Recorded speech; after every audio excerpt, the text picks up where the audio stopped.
Hey guys, how's it going? My name's the Breph, and welcome to the first challenge of the new decade.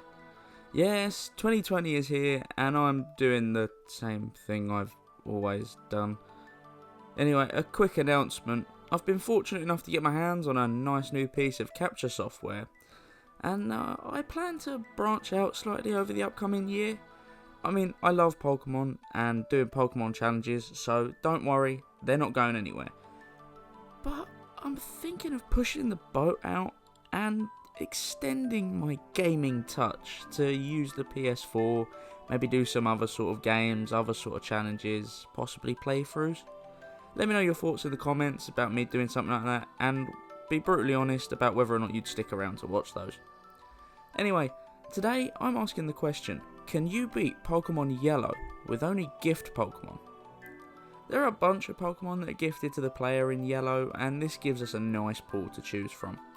Obviously, with the limited trainers and lack of held items in Gen 1, grinding is going to be long and hard, especially seeing as I like my team to be on or around the same level.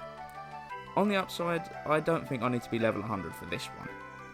The rules have also changed to reflect this challenge, so here they are. Firstly, I'm only allowed to use gifted Pokemon in battle. To define a gift, I've taken the list from Cerebi.net, and luckily for us, this includes Pikachu, so we don't have to abandon our little walking buddy. As usual, items are banned in battle and TMs are allowed to be used, but on top of this, I feel like specifying that I'm not allowed to use any sort of glitches, because I think it's fair to say that everyone knows that they break the game in Gen 1. But to add the real challenge here, I've decided that gift Pokemon have to remain in the state they're given to us. Meaning, no evolution. At all. Anyway, it's been a long intro, so why don't we crack on? Third game begins and we name ourselves Breph, because new year, same me. We name our rival TD Guy, after the dancing guy who's requested this one in the comments. Thank you for the support, Guy, and I really hope you enjoy this one. Luckily for us, the game gives us our first gift Pokemon right away, Pikachu. We decide to name him Best. I'm hoping the naming scheme will become apparent later on, and comment down below if you think you get what it is. First person to get it totally right, and I'll give you a shout out in the next video. Nothing really happens here, to be honest. We take on the rival fight and win, but it wasn't really a challenge. Because we've done that, it means that the dancing guy's Eevee will evolve into Jolteon for a touch of an extra challenge. At level 15 we get to Brock, and thanks to double team, tail whip and quick attack, we're able to win without so much of an issue. Eventually we get through Mount Moon and encounter the fossil guy, choosing the Helix fossil and getting another potential gift Pokemon when we get to revive it. On the way through to Cerulean, we take on Misty, and we're successful, as you think we would be given the electric typing. That was about as easy as you can get, to be honest. Up on the other side of the bridge and we gain access to our next team member, a Charmander given to us by the gentleman up there, who we name Sharp. After a bit of grinding to get the level up, we head on in and tackle the rival fight on the SS Anne. A fight that was somewhat uneventful, and in truth, I expected more. A lot like I expected from Lieutenant Surge as well, because he's up next for the pounding, and he only uses a single Raichu. Despite him being a couple of levels higher than us, Sharp using Dig is plenty too powerful for him, and the third badge is ours without really expending any effort so far. At this point in the game, we get another team member, Squirtle, who we call Nobby. I don't plan on keeping this one until the end game. We get a few water types given to us, and in my opinion, there are some better and more appropriate options waiting for us down the line. Even so, Nobby is here to stay for the moment. Making our way to Celadon, I realise that I do indeed have something in common with my mother. We get to a new place and instantly go shopping. Not for anything fun, but we do get a bottle of water and give it to the guard, which gains us access to Saffron. Regardless, Erica needs a spanking, and thankfully, we've got a fire type on our team. I'll give you one guess at how difficult this gym was. It's about as difficult as driving a manual car. At some point I realise that I haven't claimed my gift Bulbasaur yet, so I go and grab him and we name him Owen. We do the whole story thing involving Mr. Fuji and whatnot before heading down to Koga's gym. On the way we've been doing a lot of grinding, a lot of fighting. We've managed to get our team up to Valentino Rossi level. Thanks to this, Koga is now less of an issue to me than my weight problem. Deciding that naturally we've gotten to a high enough level, we push through to try and reach Sabrina. Before then though is a rival fight with the dancing guy again, who yet again possesses the same amount of threat to me as feeding a population does to Kim Jong-un. Right after this we meet our newest member, a Lapras called Robson.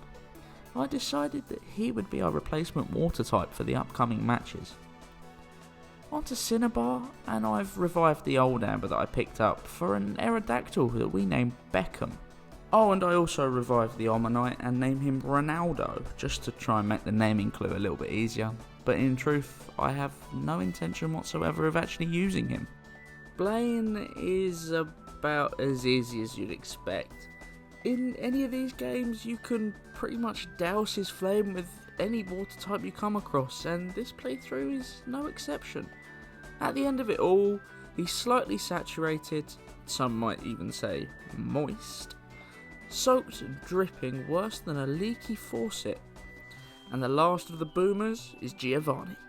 The 8th gym badge is fairly simple to obtain, just a bit like Blaine, we turned Giovanni temporarily into my ex-girlfriend, soaked through to the core. In truth, the final rival fight just before the Elite Four is more boring than listening to my mother talk about her statistics degree, mainly thanks to our pretty diverse team. I decided a while ago on 3 things. Firstly, I wanted to make risotto for dinner.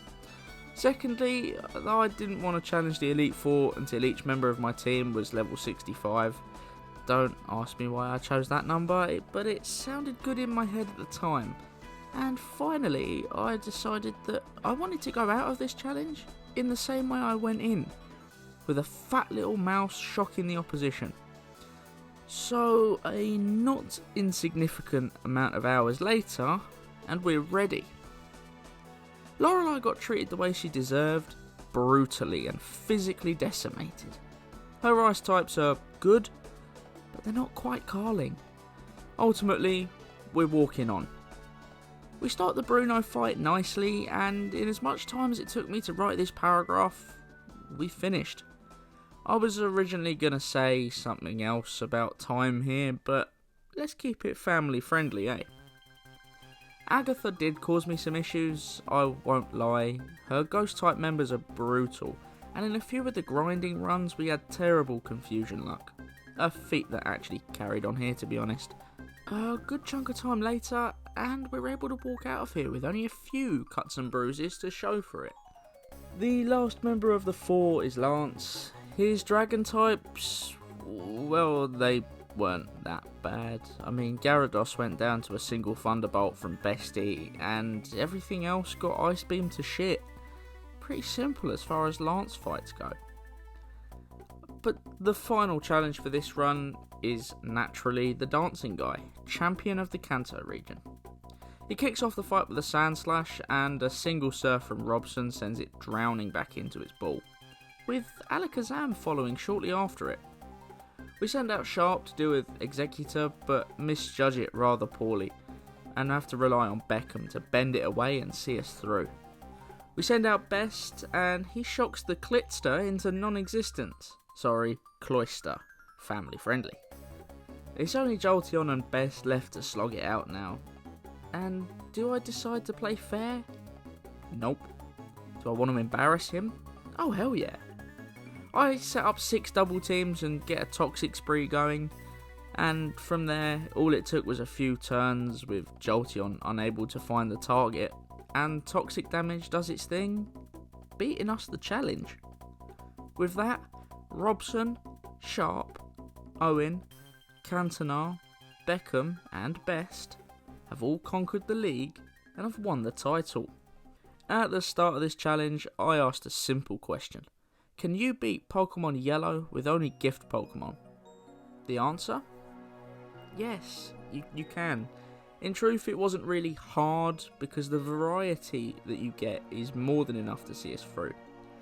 It took about 2 or 3 times as long as any other single Pokemon challenge, so take that into account if you want to try it yourself.